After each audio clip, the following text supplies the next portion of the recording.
Hello everyone and welcome. Sit back, relax, make a cup of tea or whatever you like to drink and get ready for new stories from YellowCat. Send your own favorite stories in the comments below and maybe they'll be in our new video. So subscribe to the channel if you're not subscribed yet. Let's get started. What was the fastest way you saw someone get fired? Some people thought I was a jerk, but it only took me 10 seconds to fire the person but an hour to get them out of the building. I was driving to work when I came to a double yellow-lined hill. I can't see any oncoming traffic over the hill. I go 60 to 62 miles per hour in 55 miles per hour zones. In the middle of that double yellow, a car came out of nowhere from behind me and went by me. It was probably going 85 to 90 miles per hour. There was a car coming the other way that this driver couldn't see. The person who was coming the other way barely missed me, but the car that was coming had swerved into a medium-sized ditch with a lot of brush but no trees. While all of this was going on, I noticed that the car in front of me had a license plate that said boy's name Mom.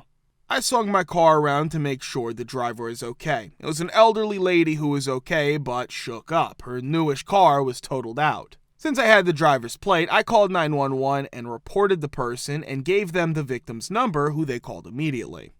She accepted the Uber I called for and was given a Xanax to take when she got home. I then left for work. As I drove through our parking ramp, I almost lost it when I saw that person's license plate and car.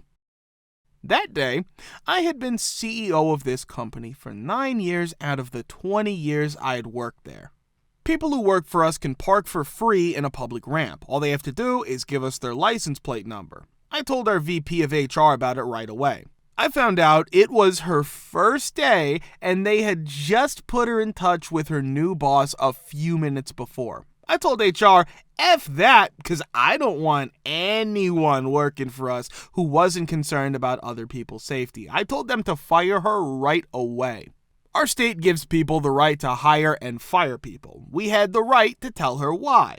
I hope she got a ticket too. I had video from my dash cam as well. She could have easily hurt this grandmother or herself or me. The kicker? She wasn't even close to being late for work. Not as fast as some of these, but this is the fastest one I can think of.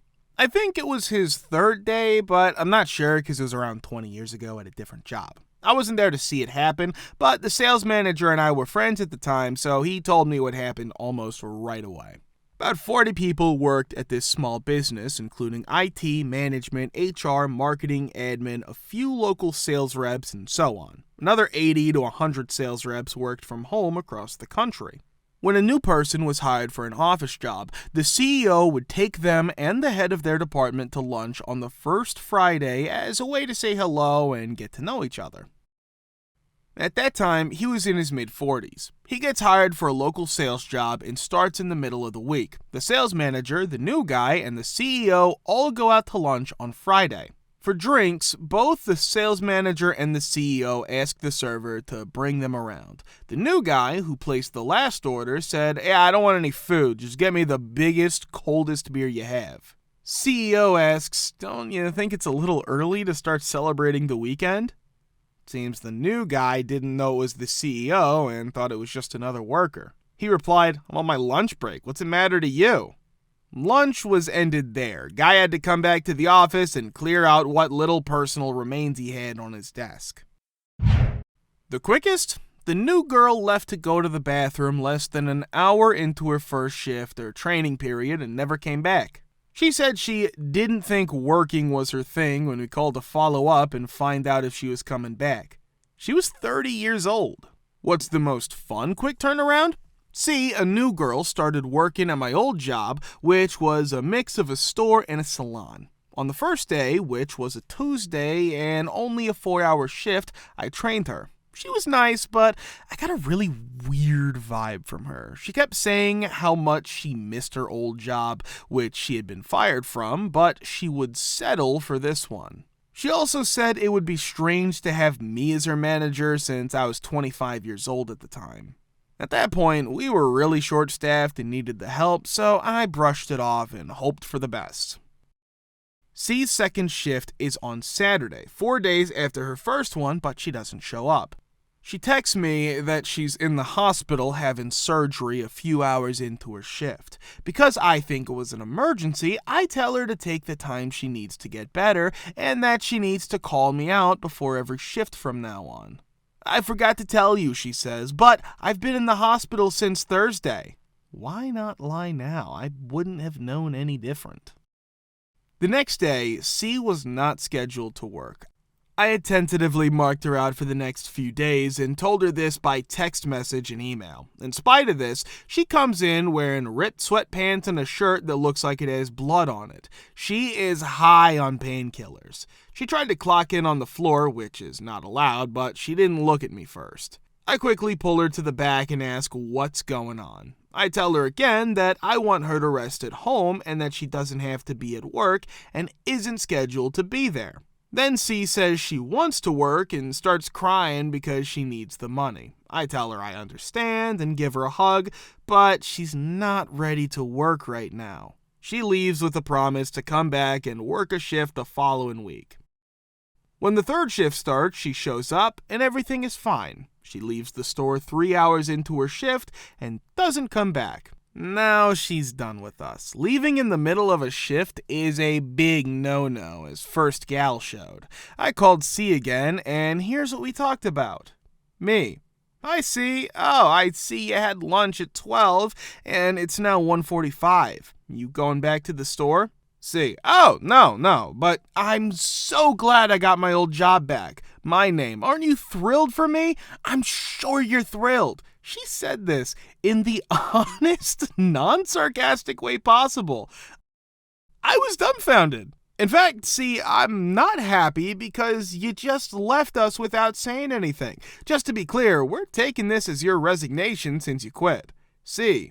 Sure thing. Okay, boss, don't worry about it. I didn't like having you as a boss anyway.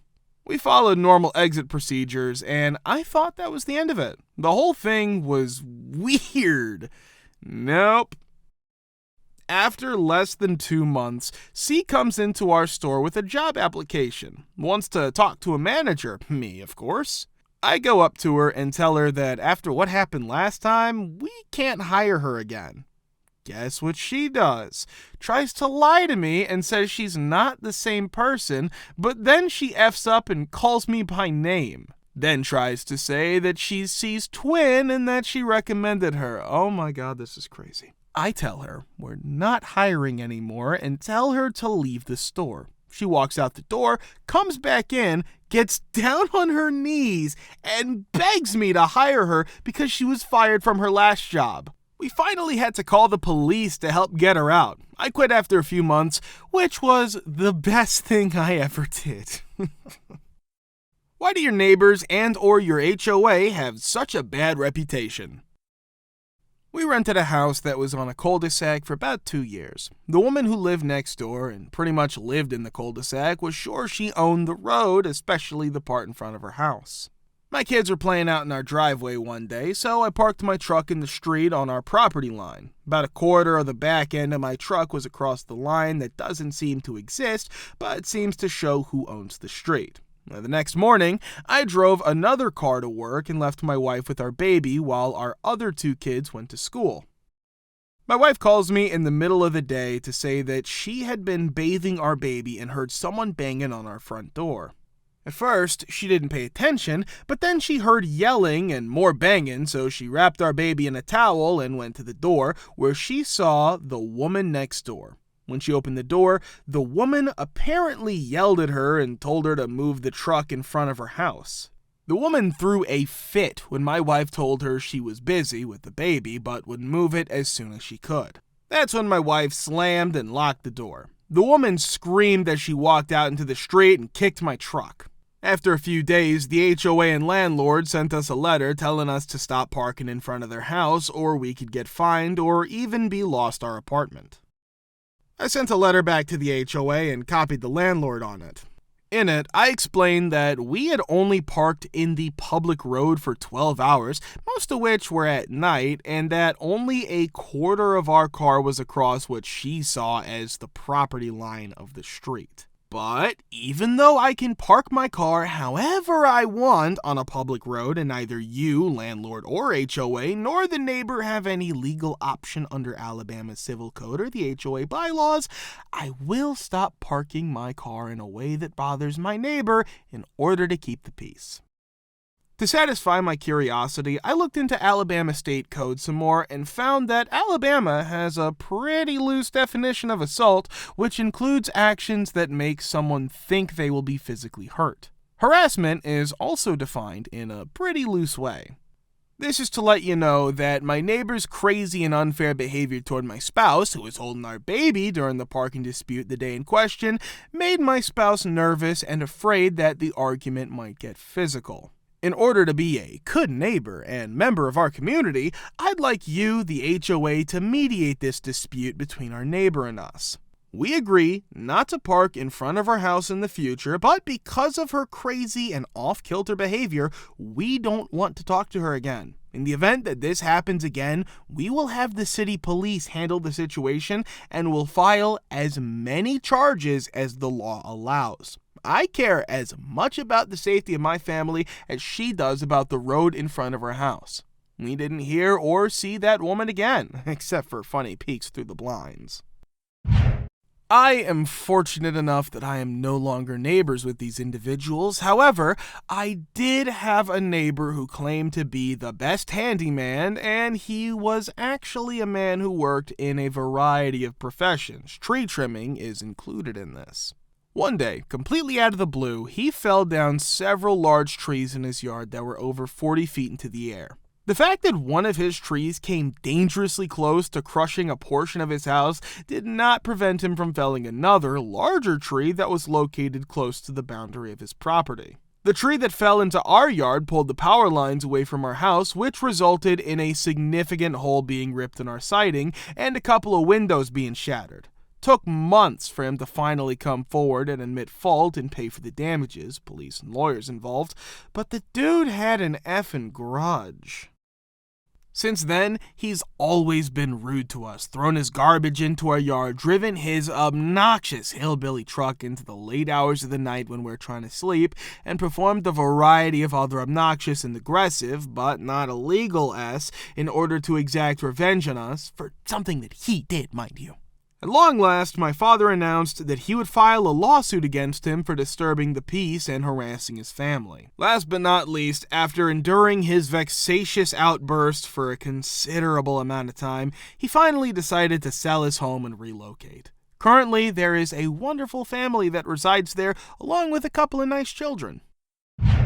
I told a substance abuse addict who lived up the road that he could use any trees that had fallen in our front woods as firewood, but that he was not allowed to cut down any trees that were still standing up.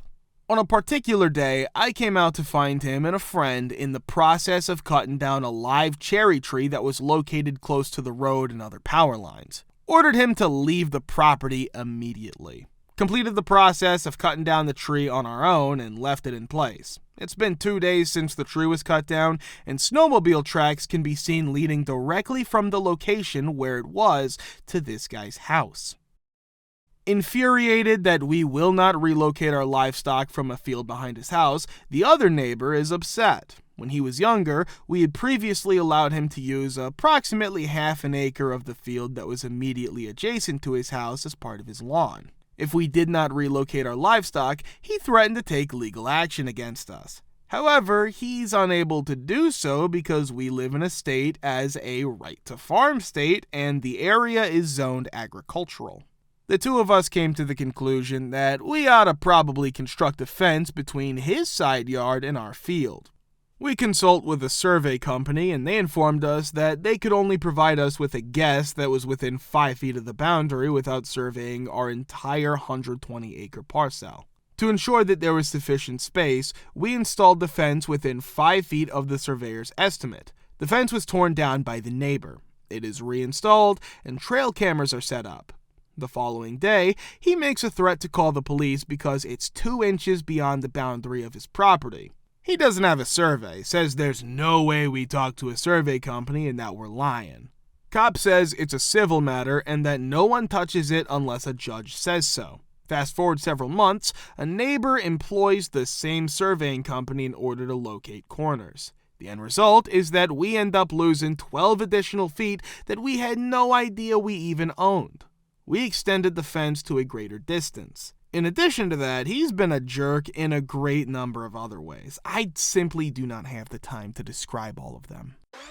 Thank you for subscribing, the likes, and comments. We're very happy to see you all in the comments too. Thanks for your support.